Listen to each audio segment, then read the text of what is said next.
पाकिस्तान के साथ कौन सी डील करके बुरी तरीके से फंस गया है ईरान? जानेंगे क्या है मामला। तो वहीं दूसरी तरफ अर्जेंटीना टूट पड़ा है चाइना के ऊपर। सबसे पहले तो JF-17 को उड़ाया, वहीं दूसरी तरफ अर्जेंटीना की मिनिस्टर ने भी एक बड़ा बयान दिया है। जानेंगे जियोपॉलिटिक्स में क्या कुछ चल रहा है, जानने को मिलेगा बहुत कुछ। आइए जानते हैं इन खबरों को विस्तार से। पाकिस्तान और ईरान के बीच गैस पाइपलाइन पर संकट के बादल मंडराने लगे हैं। अमेरिका के टॉप राजनयिक इस पाइपलाइन को लेकर बयान दिया है, जिससे ईरान भी भड़का हुआ है। पाकिस्तानी मीडिया आउटलेट जियो न्यूज के मुताबिक पाकिस्तान में ईरान के राजदूत डॉक्टर रजा अमीर मुकद्दम ने कहा है कि पाक ईरान गैस पाइपलाइन परियोजना के भुगतान में अमेरिका बाधा डाल सकता है। हालांकि उन्होंने उम्मीद जताई है कि दोनों देश इस अड़चन को दूर कर सकते हैं। इस पाइपलाइन से पाकिस्तान को सस्ती गैस मिलने की उम्मीद है, लेकिन अब इस पर अमेरिका की नजर है, जिससे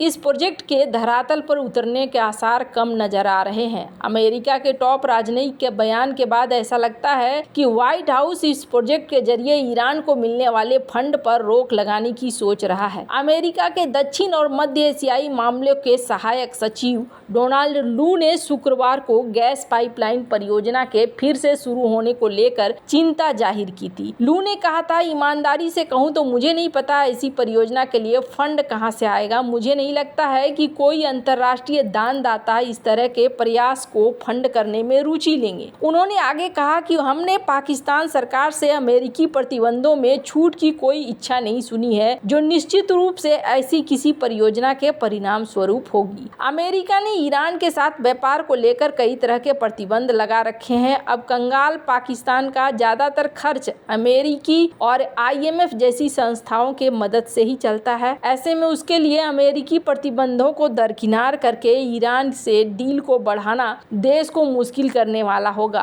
पाकिस्तान के साथ डील करके ईरान फंस गया है। उसने अपने क्षेत्र में करीब $1 अरब का निवेश करके पाइपलाइन बना ली है, लेकिन पाकिस्तान ने अभी तक इस पर काम नहीं किया है। ऐसे में ईरान का निवेश डूबता नजर आ रहा है। मुकद्दम का कहना है कि 2009 में हुए समझौते में और विस्तार की कोई गुंजाइश नहीं है, क्योंकि ईरान ने पहले ही $1 अरब की लागत से अपने 1000 किलोमीटर लंबी गैस पाइपलाइन पूरी कर ली है। उन्होंने इस बात पर जोर दिया कि पाकिस्तान ने अभी तक इस समझौते को लागू नहीं किया है। ईरानी राजदूत ने कहा कि इस समस्या को हल करने के लिए एक कार्य योजना विकसित की जा सकती है। मुकद्दम ने कहा कि ईरान ने अपना काम वर्षों पहले पूरा कर लिया था। हालांकि वो 1 दशक से पाकिस्तान द्वारा समझौते को लागू करने का इंतजार कर रहा है। उन्होंने कहा कि ईरानी गैस पाइपलाइन दोनों देशों के लोगों के व्यापक हित में है। उन्होंने कहा कि इस परियोजना के माध्यम से पाकिस्तान अपने लोगों को सस्ती गैस उपलब्ध कराने में सक्षम होगा। उन्होंने उम्मीद जताया कि हम गैस पाइपलाइन परियोजना के रास्ते में आने वाले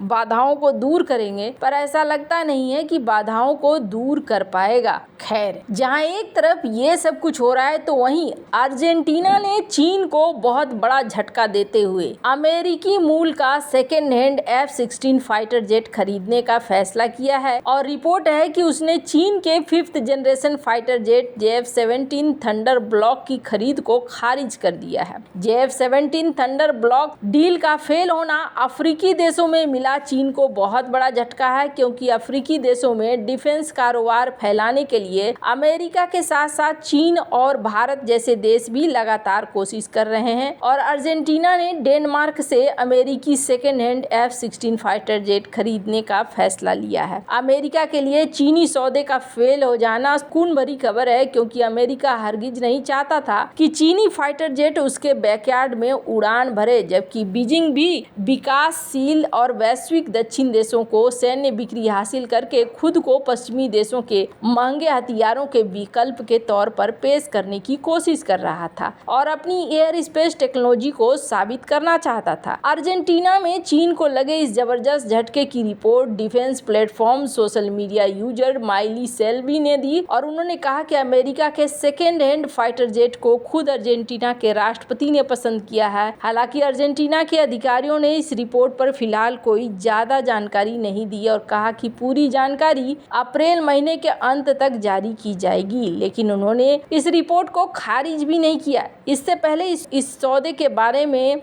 तभी डील पक्की होने की उम्मीद बन गई थी जब अमेरिका ने अक्टूबर 2023 में डेनमार्क को 24 F-16 फाइटर जेट अर्जेंटीना को बेचने की इजाज़त दी थी। और इतना ही नहीं, अर्जेंटीना के इस डिफेंस डील के लिए अमेरिका ने $40 मिलियन का पैकेज भी अर्जेंटीना को जारी कर दिया था। अमेरिका के लिए ये सौदा एक महान जियोपॉलिटिकल ऑपरेशन था, जिसमें अमेरिका का मुकाबला सीधे तौर पर चीन से था, क्योंकि अर्जेंटीना की पूर्व वामपंथी सरकार को चीन अपने F-17 फाइटर जेट बेचने के लिए राजी कर चुका था।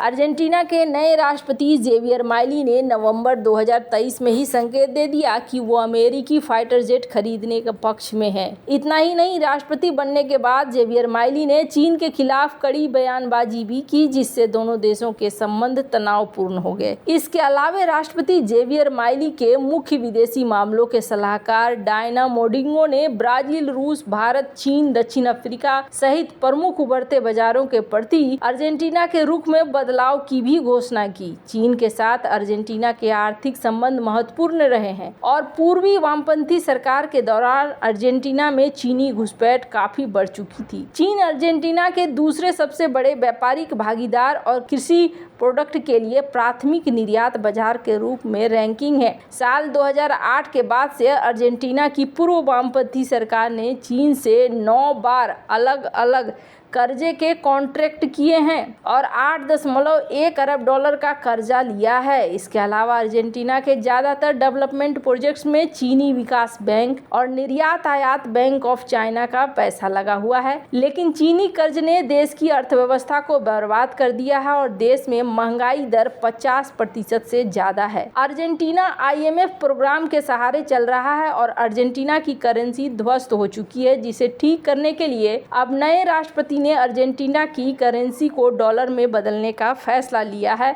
नई सरकार ने कई सख्त आर्थिक फैसले लिए हैं ताकि अर्थव्यवस्था को ठीक किया जा सके। इसी क्रम में ये भी देखने को मिल रहा है कि यहाँ पर अर्जेंटीना ने एक बड़ा फैसला भी लिया है और अर्जेंटीना की टॉप डिप्लोमेट का ये कहना है कि हम कंपनियों को कभी भी अब नहीं पुश करेंगे कि वो चाइना से चीज़ों को खरीदे। ये चीज़ ये बतला रही है कि अर्जेंटीना कितना ज़्यादा सख्त है चाइना को लेकर। इस वक्त स्क्रीन पर एक दूसरी खबर भी देख सकते हैं। आपको याद होगा मेसी ने हांगकांग में जो मैच होने वाला था उस मैच में भाग नहीं लिया था, जिसकी वजह से चाइना में बहुत ही ज़्यादा हलचल मची थी और मेसी के खिलाफ एक माहौल सा बनने लगा था। जिसके बाद चाइना ने फिर से सेकंड मैच होने वाला था, उस सेकंड मैच को कैंसिल कर दिया था और उसके बाद ये तय हुआ कि अर्जेंटीना के मेसी खेलेंगे अमेरिका में। हालांकि चाइना भी इस चीज़ को ऐसे ले रहा है जैसे कि ये उसके लिए